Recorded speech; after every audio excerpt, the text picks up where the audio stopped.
네, 안녕하세요. 신박사 인사드리겠습니다. 2022년 7월 15일 신박사의 장마감 복귀 방송 하도록 하겠습니다.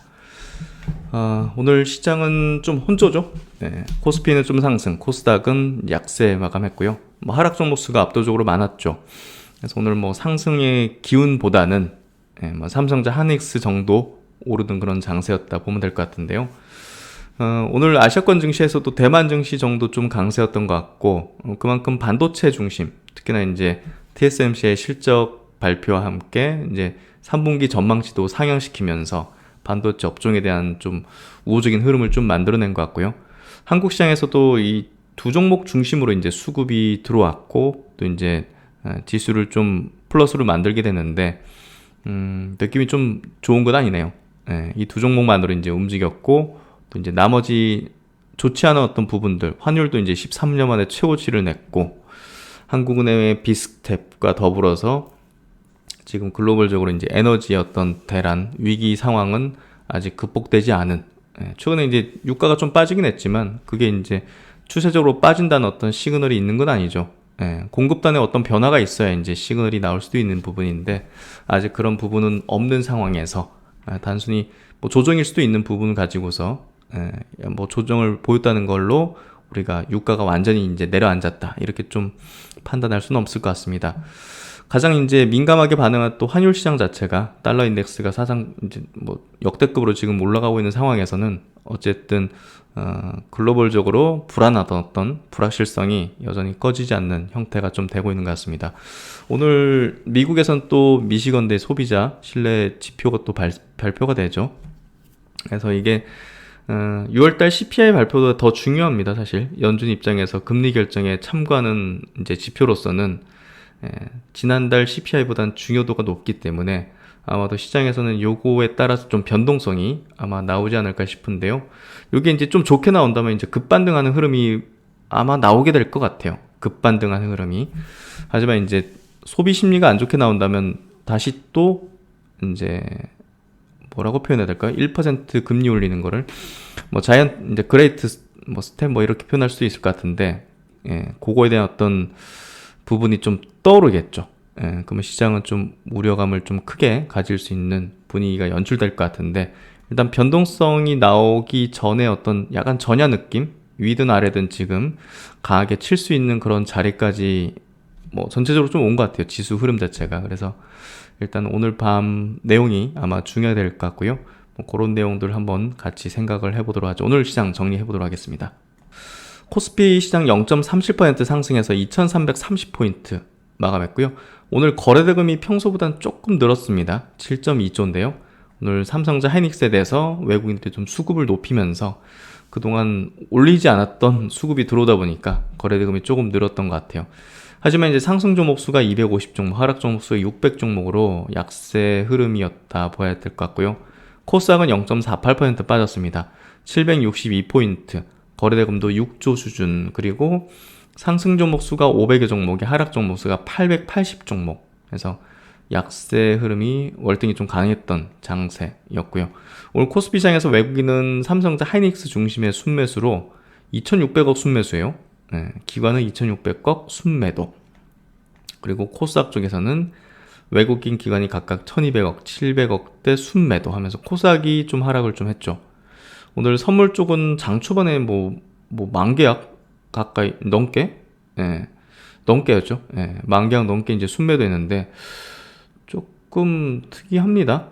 이걸 걷어들이긴 했는데 왜 그랬는지도 모르겠고, 특이한 어떤 거래를 했다는 거죠. 이게 좀 괴이한 형태로 이제 거래가 발생되면 조금 변동성을 앞두기 전에 이제 그런 형태가 나오거든요. 그래서 단순히 이제 매도 폭격을 해가지고 폭락하고 매수를 막 급격하게 해가지고 상승하고 이렇기보다는 이게 여러 가지 어떤 포지션에 엮여 있거든요. 이 선물이 장애로도 엮여 있고 여러 가지 엮여 있어가지고 또 옵션하고 또 연계해가지고 이런 식으로 하기 때문에 이걸 액면 그대로 볼 수는 없어요, 사실. 그래서 오늘 오전에 좀 특이했는데 걷어들였다. 어떻게 해석이 될지 모르겠지만 어쨌든 좀 평소와 다른 어떤 형태의 파생 포지션들, 움직임들이 좀 나타났었고요. 그리고 이제 어제 미국장은 낙폭을 좀 보이다가 그래도 보합으로 다 마감했습니다. 나스닥도 한 2% 정도 빠지다가 보합으로 올려세웠고, 다우하고 S&P도 뭐 거의 약보합 정도까지 낙폭을 좀 보였거든요, 어제. 예. 그리고 나서 돌려세우는 형태. 연준 의원이 이제 75bp도 충분하다 이런 발언이 나오면서 그러면 이제 100bp가 아니겠구나 뭐 이런 식으로 좀 시장 분위기가 돈 거죠.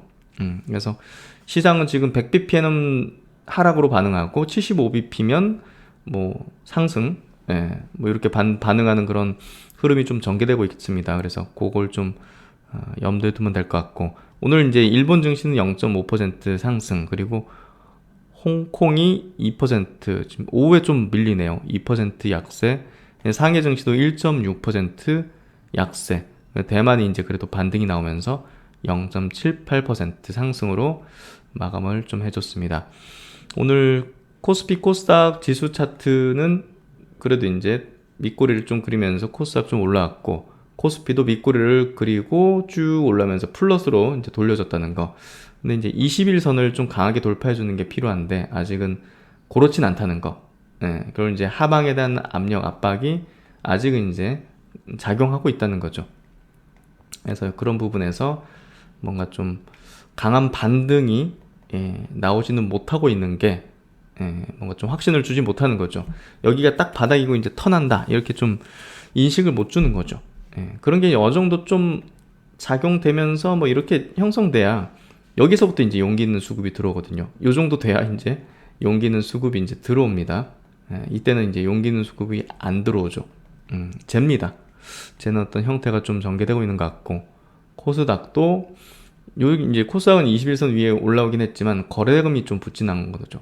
거래대금이 여기서 이제 갑자기 빵 이렇게 10조 막 이렇게 터지면서 양봉으로 이게 올린다. 그러면 이제 추세를 돌렸다는 판단을 해볼 수 있을 정도의 뭔가 좀 시그널이죠. 예, 이제 거래대금 비롯해서 어떤 기술적인 형태, 뭔가 명분이 있겠지. 예, 뭔가 이유가 있겠지.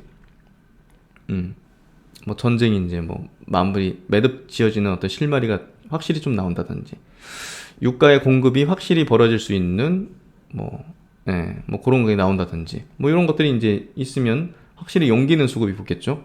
그러니까 지금 거래대금이 안 붙는다는 거는 새로운 수급, 좀 용기 있는 수급, 바닥이라는 인식을 가지는 메이저 수급, 스마트 머니가 안 들어온다는 거죠.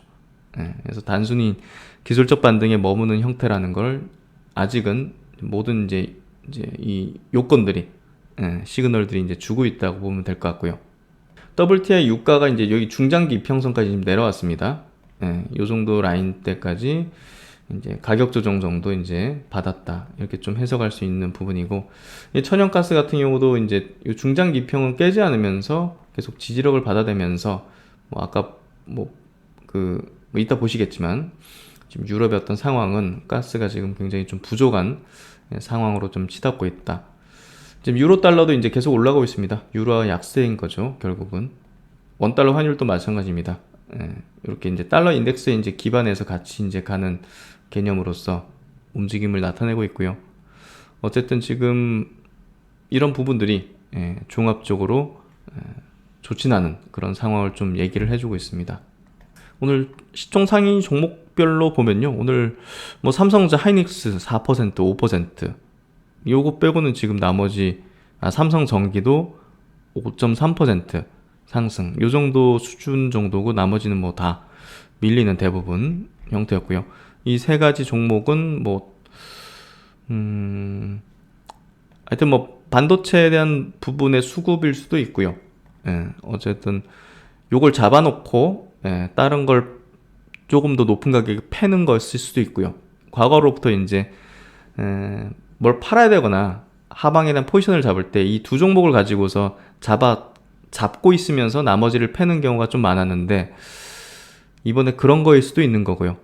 어쨌든 두 종목만으로 시장이 받쳐졌고 나머지는 빠졌다는 거는 별로 좋은 시그널은 아닙니다. 과거에 이제 선례를 볼 때. 코스닥 증시 오늘 셀트론 헬스케어, 셀트론 제약도 마이너스, 그동안 좀 방어적인 어떤 입지였던 셀트론 그룹주도 빠졌고 삼성바이오도 같이 빠졌습니다. 오늘 바이오 업종이 좋진 않았던 것 같고, 에코프로비엠 2차전지 쪽도 오늘 4.7% 빠지고, LNF도 2.5% 빠지고 2차전지 쪽도 좀 좋진 않았던 것 같네요. 전체적으로 오늘 뭐 약세 종목이 좀 더 많은 흐름이었던 것 같고, 그러니까 이제 오늘 삼성전자 하이닉스가 사실 반도체 쪽에 어떤 굉장히 좋은 호재를 통해서 이제 상승을 한 거라고 우리가 가정을 한다면, 이 반도체 소부장 기업들도 굉장히 급등했었어야 돼요. 삼성전자가 4%, 하이닉스가 5%면 반도체 소부장 업체들은 최소 6%에서 7, 8%씩 상승해야 야 반도체 호재가 있어서 상승했구나 볼 수 있는데, 오늘 이제 반도체 소부장 업체들이 상승률이 미미합니다. 보면 빠진 것도 있고요. 해성 DS 같은 거 빠졌고 PSK 같은 거 빠졌죠. 원익 RPS 1.2% 오르고. 그러니까 결국 이제 삼성전자 하이닉스가 반도체 호재로 상승했다기보다는 지수 관점의 상승을 좀 보였다는 게 제가 볼 때는 좀 높아 보이거든요. 그게 별로 좋은 시그널이 아니라는 거죠. 그래서 오늘 반도체 소부장 기업들이 동반해서 급등하지 못했던 거는 반도체 이슈라기보다는 지수 관련된 부분으로 두 종목이 좀 상승했다고 판단해 볼 수 있다. 이렇게 좀 해석할 수 있을 것 같고요. 그래서 오늘 뭐 반도체 기업들이 상승하지 못한 게 좀 아쉽네요. 테스 이런 것도 보합이잖아요. 삼전 하이닉스가 오르면 이것도 막 10% 급등하는 정도가 나와야 되는데 그런 모습이 좀 못 나와준 것 같고요. 어쨌든 오늘 뭐 전체적으로 지수 차원에서는 뭔가 팔재 어떤 힘들이 좀 강했던 그런 모습들을 좀 띄었던 것 같습니다. 그래서 전체 업종별 수급 보면 오늘 외국인이 2,600억 순매수를 했는데 코스피상에서 전기전자에서만 4,300억 순매수, 나머지 업종은 대부분 좀 순매도죠.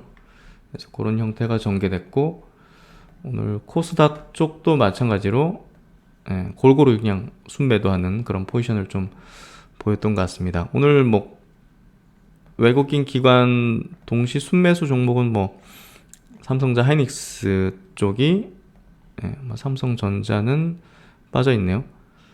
합산 순매수 쪽, 기관이 팔았네요. 삼성전자에 대해서. 그래서 하이닉스가 1,000억 이상 들어왔고, 삼성전기, 삼성 SDI도 쌍끌이 순매수가 들어오면서 플러스를 내줬고요. 고정 대웅제약, 이제 덴티움, 바이오 쪽에서 이런 종목이 좀 순매수입니다.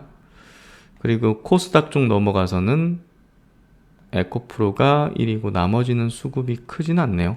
개별주 성격이 좀 많은 그런 수급이었던 것 같습니다. 그래서 오늘은 그런 특징점을 가지고 있었던 그런 장세였고요. 종목은 여기까지 보도록 하죠. 오늘 첫 번째 소식은요. 뭐 유럽의 경기죠. 결국은 이제 독일이 러시아가 가스 공급 중단한 내용 때문에 뭐 땔감이나 뭐 석탄을 사모은다는 내용입니다. 이거 참 심각한 문제인데요.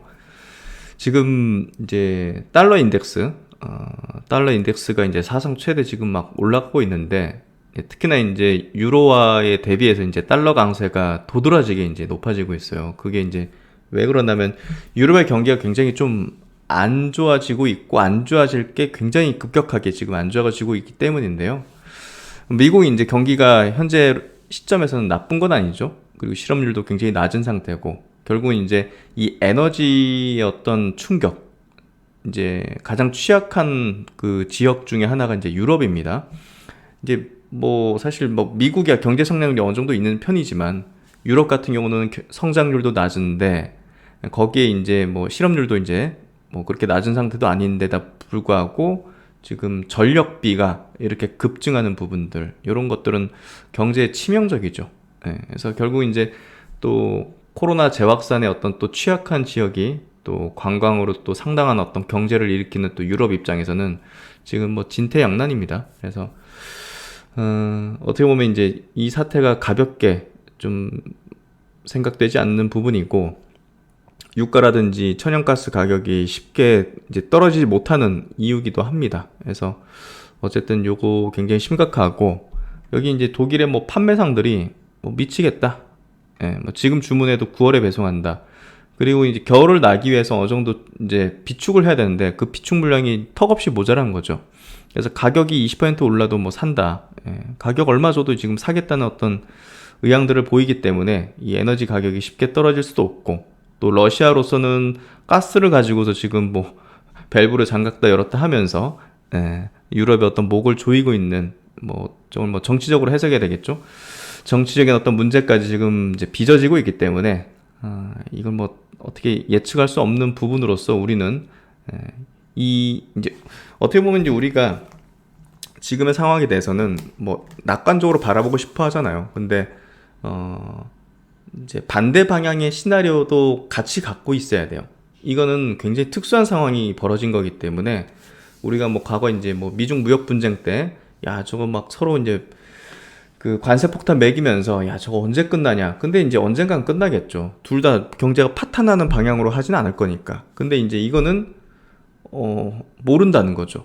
예, 미중 무역 분쟁의 불확실성하고 또 다른 차원이고 그거보다 조금 더 심각할 수밖에 없는 거죠. 그래서 결국은 러시아는 지금 상황을 즐기고 있을 수도 있는 거고 자신의 어떤 경제에 있어서는 뭐 타격보다는 장기적인 타격은 받겠지만 지금 뭐 수년간의 타격 자체는 뭐 어렵죠. 예, 에너지를 어떻게 뭐 단기간에 뭐 풍력으로 태양광으로 바꿀 수 있는 문제도 아니고 그래서 어쨌든 이 불확실성을 어느 정도 이제 가정한 채 우리가 전략을 가져야 될만 하는 그런 시점이다, 시기다 이렇게 좀 볼 수 있을 것 같고요.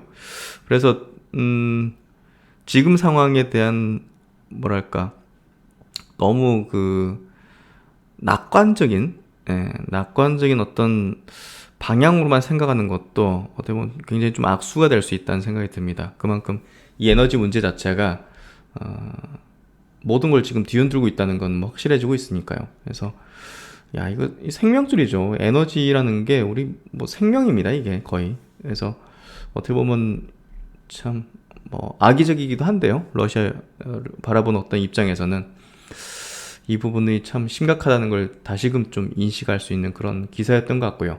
우리 이제 금융시장에서는 어떤 펀더멘털적인 어떤 변화가 이제 발생할 때 가장 먼저 반응하는 게 환율입니다. 그래서 최근에 이제 달러 인덱스가 끝없이 지금 올라가는 것들이 결국은 유로존의 어떤 경기 침체 우려를 가장 먼저 반응하고 반영하고 있기 때문으로 좀 볼 수 있을 것 같고요.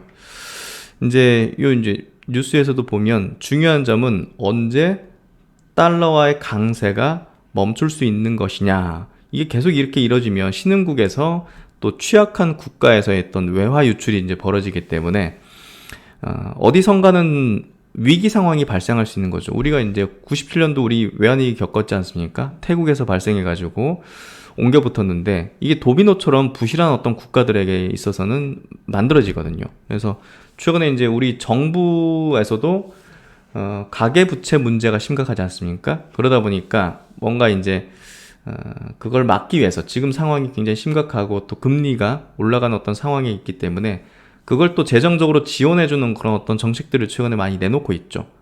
그게 이제 바로 그런 겁니다. 그래서 이런 어떤 문제들을 좀 불식하기 위해서 필요한 부분은 결국은 이제 에너지의 어떤 부분이 굉장히 좀 빠르게 안정화되는 게 일단 우선적으로 좀 필요한 것 같아요. 그래서 유로존의 어떤 경기 문제의 시발점이 전력 가격이라는 점에서 모든 문제 해결의 실마리는 유가의 하락에서 나타날 것이다. 유가 비롯해서 이제 뭐 가스도 같이 포함시켜야 되겠죠. 그래서 유가의 고점이 확인되는 3분기 말쯤이다. 이게 이제 그냥 어떤 근거인지 모르겠지만 좀 알 수 없는 거잖아요. 이 사람도 그냥 얘기하는 거지. 지금은 그 누구도 알 수 없는 상황으로 지금 들어가고 있는 부분이 있고요. 무엇보다 중요한 거는 낙관적인 전망만으로 시나리오를 갖고 있어서는 안 된다는 겁니다. 지금은 그 부분이 제가 맞닥뜨렸던 어떤 위기 상황하고도 굉장히 좀 다른 어떤 지금 궤로 지금 움직이고 있기 때문에 인플레이션 환경이라는 거는 급진적으로 바꿀 수 있는 변화가 될 수는 없거든요. 그래서 그게 어떻게 보면 우리가 조금 더 민감하게 신경 써야 되고 또 가정을 하고 전략을 세워야 되는 좀 이유라고 좀 볼 수 있을 것 같아요. 특히나 이제 우리나라 같은 경우도 지금 그 금리 상승의 어떤 공포 이런 부분들이 지금 상당히 또 급격하게 이제 들어오고 있는 상황인데요. 이런 것들이 경기에 대한 어떤 뭐 둔화 그리고 이제 침체까지 뭐 갈 걸로 좀 보여지는데 그런 부분을 이끌어내기 때문에 지금 상황 자체가 좀 가볍진 않은 그런 어떤 흐름이 좀 되는 것 같아요. 최근에 이런 기사들 좀 많이 나오고 있는데요. 이게 심각한 부분이고 이게 단실 내에 바뀔 수 있는 부분이 좀 아닌 금리를 또 인상함으로 해서 나타나는 어떤 악영향이죠. 그래서 시중금리 인상되면서 사실 부채에 대한 어떤 리스크 이런 부분이 크게 발생되고 있고 일단 자산에서 보면 가상화폐부터 크게 무너졌어요. 그리고 주식시장에서 성장주들 무너졌고 전체 이제 주식시장 자체 글로벌 주식시장 전체가 이제 리레이팅 되는 어떤 상황이 좀 벌어졌고 거기에 이제 뭐 다른 자산들도 같이 침체다 보니까 원자재가는 좋았는데 꺾였죠. 예, 금 가격까지 꺾였어요. 채권도 꺾이고 안전자산이라 불리던 우리가 이제 뭐 안전자산 회귀한다면 뭐 금이라든지 채권으로 이동하잖아요. 근데 그것까지 동반해서 빠진다는 거는 결국은 자산의 축소, 자산의 뭐랄까요 이제 디레버리징이 벌어지고 있다는 거죠. 어디 안전자산 가는 이런 개념이 아니라 디레버리징에 이제 예금으로 이제 이동하는 그런 어떤 측면의 어떤 자산의 이동이기 때문에 이러한 케이스에 이제 이러한 자산 이동에 이제 가장 가까웠던 선례는 2008년이에요. 그 이후에 어떤 위기 있었고 뭐 이런 것들은 지금의 상황은 다릅니다. 뭐 좀 위기 있었으면 채권으로 이동하고 금으로 이동하고 이러면서 이제 자산이 이동했지. 뭐 이런 식으로 자산이 모두 이제 밑으로 내리꽂는 형태는 2008년 금융위기 때였어요. 이때는 위기였죠. 금융위기 때문에 금방 이제 탈출했고 금리를 낮추고 돈을 풀어서 이제 어떻게 보면 이제 바꿀 수 있었는데 지금은 그게 안 되는 상황이죠. 그럼 이제 비교가 좀 되죠. 그때는 이렇게 할 수 있었지만 이렇게 안 되는 상황이 벌어지고 있기 때문에 이런 식의 흐름이 뭐 시간이 좀 필요할 수밖에 없고 그 올라가는 어떤 그 각도라든지 속도도 좀 더딘 흐름으로 이제 우리가 이제 긴 호흡을 가정하고 이제 전략을 짜야 되는 그런 어떤 흐름이라는 거죠. 그래서 그런 부분에서 보시면 지금 단적인 예입니다. 이 단적인 예지만 여기에서 우리가 어떤 전략이 어떤 식으로 이제 우리가 증시든 금융시장이든 경기든 살아날 수 있는지를 알 수 있어요. 이렇게 될 수 없고 L자 형태로 돼서 점진적으로 이렇게 될 수밖에 없다는 걸 여기서 알 수 있는 거죠. 어느 정도는. 여기 보시면 이제 주택담보대출을 받았다는 이제 이 사례에서 원리금을 180만 원 내다가 금리가 더 오르니까 200만 원 낸다. 이 점차적으로 이제 소비를 줄일 수밖에 없는 상황이잖아요. 그러면 이제 이런 투자자들, 우리가 자산시장에서 어떤 레버리지 투자자들이 상당한 기간 동안 이제 뭔가를 이제 투자에 어떤 늘린다든지, 자산이 올라갈 수 있는 어떤 그 경우의 수들이 이제 줄어든다는 거죠. 그러면 이게 굉장히 오래 걸리고, 우리가 2008년도 자산이 이제 붕괴되고, 특히나 이제 주택시장이 붕괴되고 나서 그게 회복되는데 점진적으로 올라갔단 말이에요. 그러니까 이거는 장기적인 어떤 레이스 관점에서 이제 회복된다고 우리가 좀 가정할 수밖에 없는 지금의 어떤 상황이라는 거죠. 그래서 지금의 흐름을 보다 더 좀 냉정하게 인식할 필요가 있을 것 같고요. 또 주식시장 안에서 이제 우리가 투자를 이제 전략을 짤 때 정말 이제 소수의 섹터, 소수의 종목들이 이제 상승하는 그런 장세가 상당 기간 이어질 수밖에 없다는 겁니다. 그래서 전체 장세 그리고 전체 종목에 대한 어떤 우호적인 어떤 분위기 흐름, 뭐 가즈아를 외칠 수 있는 그런 장세 이런 것들은 상당한 기간 동안 좀 오기 힘든 그런 어떤 환경이 지금 만들어지고 있다는 것을 냉정하게 좀 인식을 하는 게 필요할 것 같고요. 우리 이제 경제학 용어 중에 이제 부의 효과라고 있어요.